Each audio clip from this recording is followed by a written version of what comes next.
Hello dear student, I am doctor Manish Jaiswal और इस video में हम एंजाइम के सेकेंड पार्ट के बारे में बात करेंगे।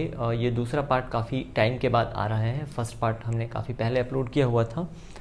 तो इस वीडियो में हम एंजाइम के टाइप्स के बारे में बात करेंगे, कितने टाइप्स के होते हैं, कुछ क्लासिफिकेशन देखेंगे एंजाइम का। राइट, बिफोर दैट आप पहला वाला वीडियो इसी चैनल पे देख सकते हैं और उस वीडियो के देखने के बाद अगर ये आप कंटिन्यू करते हैं तो डेफिनेटली आपको बेटर समझ में आएगा। राइट, तो चलिए स्टार्ट करते हैं। तो जैसे कि आप जानते हो कि ये एंजाइम है, केमिकली जो एंजाइम का जो नेचर होता है, most of the enzymes are protein but few enzymes are RNA और nucleic acid also, they are called RNA enzyme और राइबोजाइम। प्रीवियस वीडियो में हमने काफ़ी इसके बारे में डिस्कस किया हुआ है।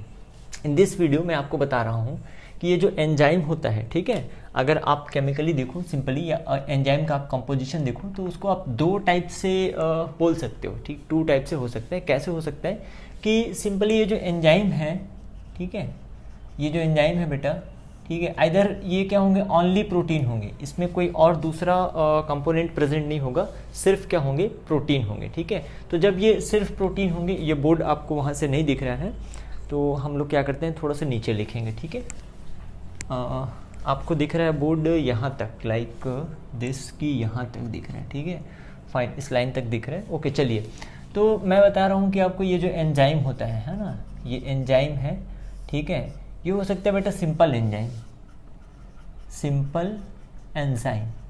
ठीक है, क्या होगा सिंपल एंजाइम में, इसमें ओनली प्रोटीन होगा। ठीक है, ये सिर्फ और सिर्फ प्रोटीन से बने होंगे, प्रोटीन के अलावा इसमें कोई और अदर पार्ट या अदर कोई भी चीज़ नहीं होगा, कोई दूसरा बायोमोलिक्यूल नहीं होगा, सिर्फ क्या होगा, प्रोटीन होगा। They are made of only protein. ठीक है, तो इसलिए इनको सिंपल एंजाइम बोलते हैं। इसके बहुत सारे एग्जांपल हैं जो आप जानते भी होंगे, लाइक फॉर एग्जांपल पेप्सिन है, ट्रिप्सिन है, ठीक है, एमाइलेज है, यूरिएज है।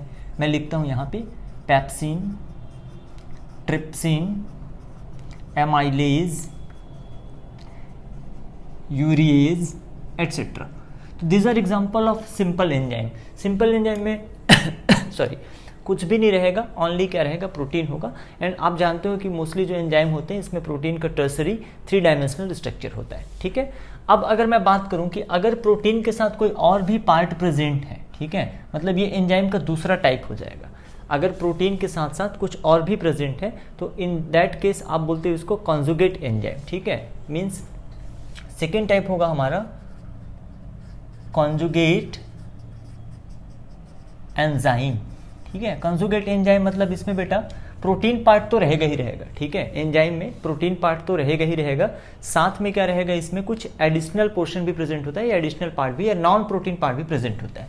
तो सिंपली मैं इसको लिख लेता हूं इस तरीके से, कॉन्जुगेट एंजाइम मतलब दो पार्ट से मिलकर बना होगा। जो एक पार्ट है वो प्रोटीन पार्ट होगा, ठीक है, that is called protein part. तो बेटा इस प्रोटीन पार्ट को ही आप बोलते हो एपो एंजाइम। ठीक है, this protein part is called apo enzyme, simple. ठीक है, अब ये प्रोटीन पार्ट हो गया। जो दूसरा पार्ट होगा that is non protein part and called cofactor. ये होता है हमारा नॉन प्रोटीन पार्ट, इसी को हम क्या बोलते हैं, कोफैक्टर। ठीक है, राइट, सिंपली।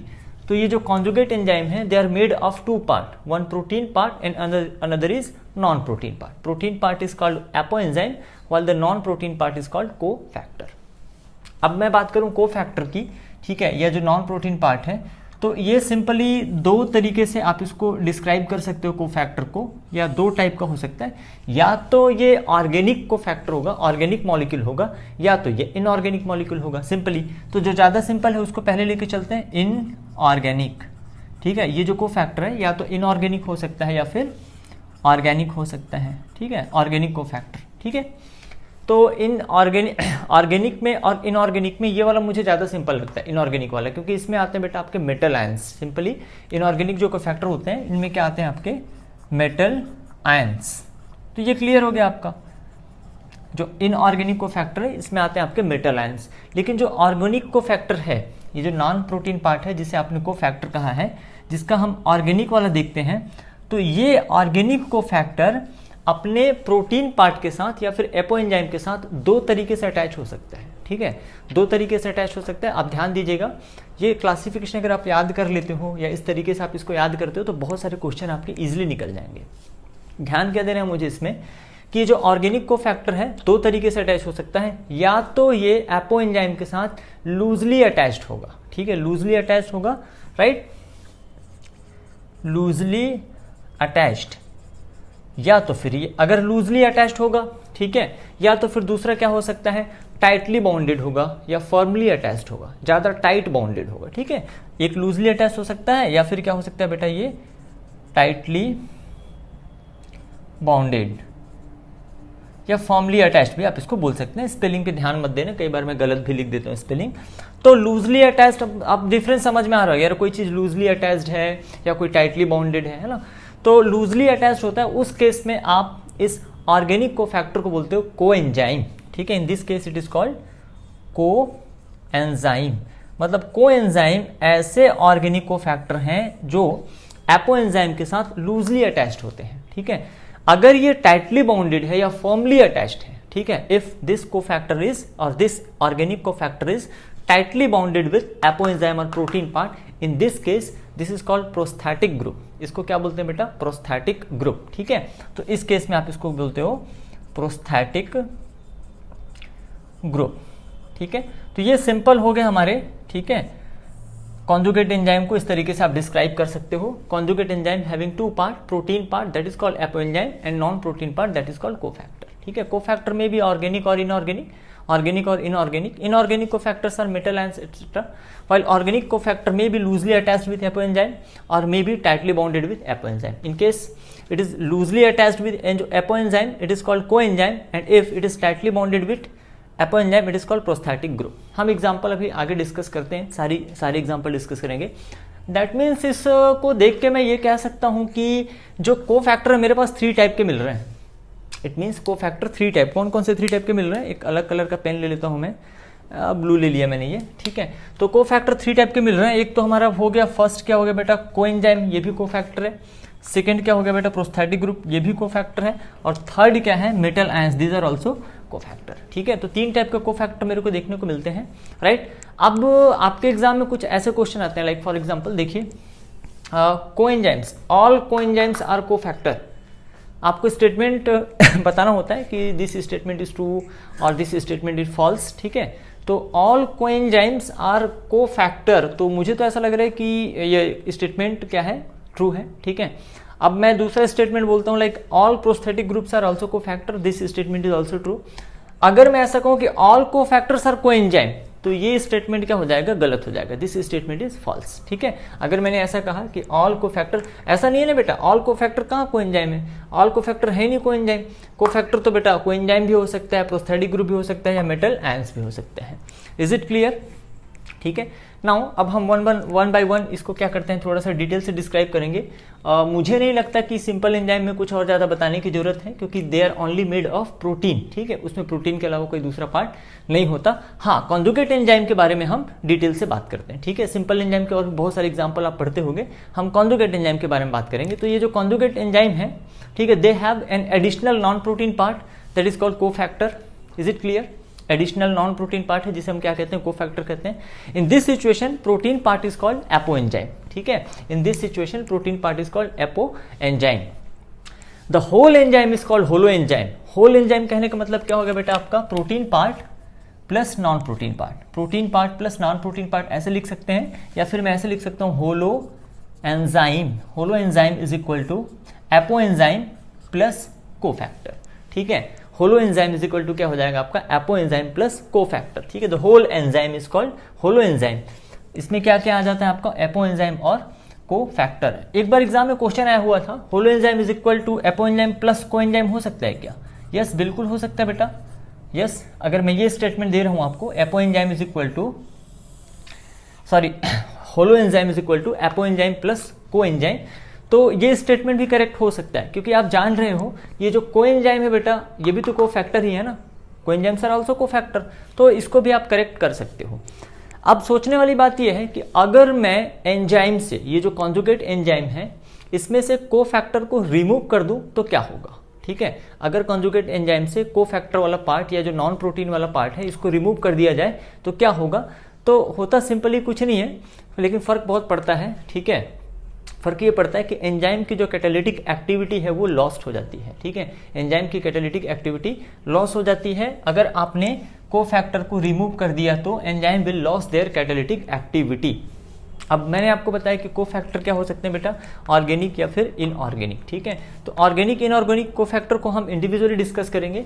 तो इनमें से सबसे पहले ऑर्गेनिक कोफैक्टर में हम बात करेंगे किसके बारे में, प्रोस्थेटिक ग्रुप के बारे में। मैं ये बोर्ड तब तक क्लीन कर लेता हूँ। ठीक है, इस वीडियो को एंड करके फिर से वीडियो स्टार्ट करूँगा। अगर हम बात करते हैं बेटा ऑर्गेनिक कोफैक्टर की, तो मैंने बताया कि ये दो टाइप के हो सकते हैं, कोएंजाइम एंड प्रोस्थेटिक ग्रुप। तो चलिए पहले कुछ मैं आपको प्रोस्थेटिक ग्रुप के बारे में बता दूं, हालांकि सफिशिएंट इन्फॉर्मेशन मैंने आपको दे दिया है, एग्जाम्पल ही डिस्कस करेंगे यहाँ पे। तो ये जो प्रोस्थेटिक ग्रुप हैं, प्रोस्थेटिक ग्रुप, ठीक है। अब जैसे आप जानते हो कि ये जो प्रोस्थेटिक ग्रुप होते हैं ये नॉन प्रोटीन या एपोएंजाइम पार्ट के साथ टाइटली बाउंडेड होते हैं। दीज आर ऑर्गेनिक कोफैक्टर, ठीक है, as all of you know that organic cofactor that are tightly bounded to apoenzyme, ठीक है, या formally bounded to apoenzyme. You can say they remain attached to apoenzyme, ठीक है, ये अपने एंजाइम के साथ क्या रहते हैं, ऑलवेज अटैच रहते हैं या फिर जुड़े रहते हैं। ठीक है, जैसे कि अगर हम एग्जांपल देखते हैं पर ऑक्सीडेज, इन पर ऑक्सीडेज एंड कैटालेज, ये दो एंजाइम है बेटा, पर ऑक्सीडेज एंड कैटालेज, इनमें हीम प्रोस्थेटिक ग्रुप है। ठीक है, आपके नीट के एग्जाम में पूछा जाएगा पर ऑक्सीडेज एंड कैटालेज। यहाँ पे बेटा जो हीम है, ठीक है, जो हीमोग्लोबिन में हीम होता है ना, बिल्कुल वैसा ही यहाँ पे हीम जो है ये प्रोस्थेटिक ग्रुप है and it is a part of the active site of enzyme. This haem is part of the active site of enzyme. अब ये पेरोक्सीडेज और कैटालेज करते क्या हैं, ये हाइड्रोजन पेरोक्साइड H2O2 का मेटाबॉलिज्म कराते हैं। H2O2 का मेटाबॉलिज्म कैसे होगा, वाटर और ऑक्सीजन में, H2O एंड ऑक्सीजन। आप रिएक्शन बैलेंस कर लीजिएगा, ठीक है, अब देख लेना, इतनी केमिस्ट्री तो आप लोगों को आती होगी। तो ये H2O2 जो हाइड्रोजन पेरोक्साइड है इसका ब्रेकडाउन करते हैं वाटर में और ऑक्सीजन में। ठीक है, अगर हम एग्जांपल देखें, एक एग्जांपल तो हो गया, ठीक है, प्रोस्थेटिक ग्रुप का। यहाँ पे प्रोस्थेटिक ग्रुप क्या है बेटा, हीम है, किसमें, कौन कौन से एंजाइम में, पर ऑक्सीडेज और कैटालेज में। ठीक है, अगर हम अदर एग्जांपल देखें तो पायरिडॉक्सल फॉस्फेट, ठीक है, अदर एग्जांपल है प्रोस्थेटिक ग्रुप का pyridoxal phosphate, FAD that is flavin adenine dinucleotide and biotin etcetera. ठीक है, ये एग्जांपल हैं प्रोस्थेटिक ग्रुप के। अब हम बात करते हैं कोएंजाइम की। ठीक है, तो जो कोएंजाइम है ये भी ऑर्गेनिक कोफैक्टर ही हैं। कोएंजाइम जो है ये भी ऑर्गेनिक कोफैक्टर ही हैं, लेकिन ये एपोएंजाइम के साथ लूजली अटैच्ड होते हैं। मतलब ये एपोएंजाइम के साथ उतने टाइटली बाउंडेड नहीं होते जितना प्रोस्थेटिक ग्रुप होता है। ठीक है, अब इनका जो एसोसिएशन है अपने एपोएंजाइम के साथ एक ट्रांजिएंट होता है। ट्रांजिएंट का मतलब एक कम समय के लिए, आप समझ सकते हो कि कम टाइम के लिए होता है या ट्रांजिएंट होता है। और यूजुअली कब होता है, जब कैटालिसिस की प्रोसेस हो रही होती है या जब वो enzyme as a catalyst act कर रहा होता है, उस टाइम पे ही कोएंजाइम का एसोसिएशन किसके साथ होता है, बैटरी लो हो रही फोन की, ओके, उस टाइम पे ही कोएंजाइम का जो एसोसिएशन है वो किसके साथ होता है, अपने एपोएंजाइम के साथ होता है। मैं रिपीट कर देता हूँ पॉइंट को कि इनका एसोसिएशन अपने एपोएंजाइम के साथ लूज होता है, टाइटली बाउंडेड नहीं होते ये। दूसरी चीज़ ये है कि ट्रांजिएंट होता है, मतलब कुछ समय के लिए होता है। कौन से समय के लिए होता है, जब वो enzyme as a catalyst act कर रहा होता है। You can say their association with apoenzyme is only transient and usually occur during process of catalysis. ठीक है, now essential chemical component of many coenzymes are vitamins. ठीक है, बहुत सारे कोएंजाइम के जो केमिकल कंपोनेंट हैं वो क्या हैं, विटामिन्स हैं। हम एग्जांपल देखेंगे यहाँ पे, for example coenzyme NAD that is nicotinamide adenine dinucleotide and NADP and NADP। देखो इसमें विटामिन कहाँ आया, ठीक है। NAD क्या होता है बेटा, निकोटिनामाइड एडेनिन डाइन्यूक्लियोटाइड,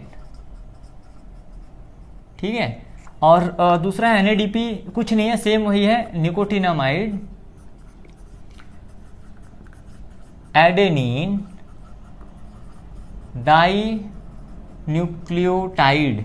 अब इन दोनों में NAD और NADP में आपको निकोटिनामाइड दिख रहा है, निकोटिनामाइड दिख रहा है, ठीक है। तो मैंने ये कहा for example coenzyme NAD and NADP, ठीक है, ए कंटेन विटामिन B1 और नियासिन।